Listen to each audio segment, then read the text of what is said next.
সুলতান ভাই, তুমি সত্যি করে বলবে, ঠিক আছে? এখানটা কিসের জন্য বিখ্যাত আছে? এখানটা এখানটায় পাথরে কান দিলে একটা ঘোড়ার পায়ের শব্দ শোনা যায়। তুমি একবার কান দাও। হ্যাঁ, কান দিয়ে থাকো।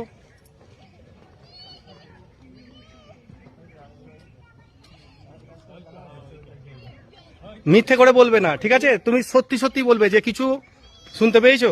সত্যি সত্যি বলতে একটা থপ থপ করে একটা ঘোড়া যেমন ছোটে, একটা খুঁড়ের যেমন আওয়াজ, পায়ের শব্দটা তুমি পাচ্ছ, তাই তো? একদম ঠিক তো? দেখো, এখানে দাঁড়িয়ে মিথ্যে কথা বলা যায় না কিন্তু।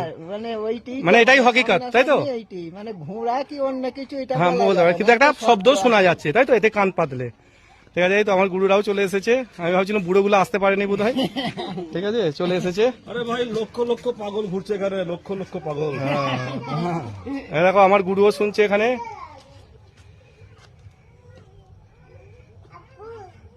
মানে একটা খুব যারা শুনতে পারবে না বলবে, কিন্তু মিথ্যে কথা বলবে না কিন্তু। শোনা আমিও শুনতে পেয়েছি, যদিও আমি মিথ্যে বলবো না। এই গুরু যেখানটা কান দিয়ে আছে ওখানটাতে আমি পরিষ্কার শুনতে পাচ্ছি। দেখো, একটা ঘোড়ার খুঁড়ের আওয়াজ, খড়ক খড়ক খড়ক খড়ক করে একটা। খুব হালকা আওয়াজ হচ্ছে। হ্যাঁ হ্যাঁ, এটা যেমন হৃৎপিণ্ড যেমন একটা হয়, আওয়াজ হয় না, সেই ধরনের একটা আওয়াজ। কিন্তু আনারুল ভাই, শোনা গেছে কিছু? শুনতে পেয়েছো না পাওনি? দু একটা পেয়েছি। হ্যাঁ হ্যাঁ হ্যাঁ, তুমি দিয়েছো তা মিথ্যে বলবে না। হ্যাঁ এখানে দিলাম।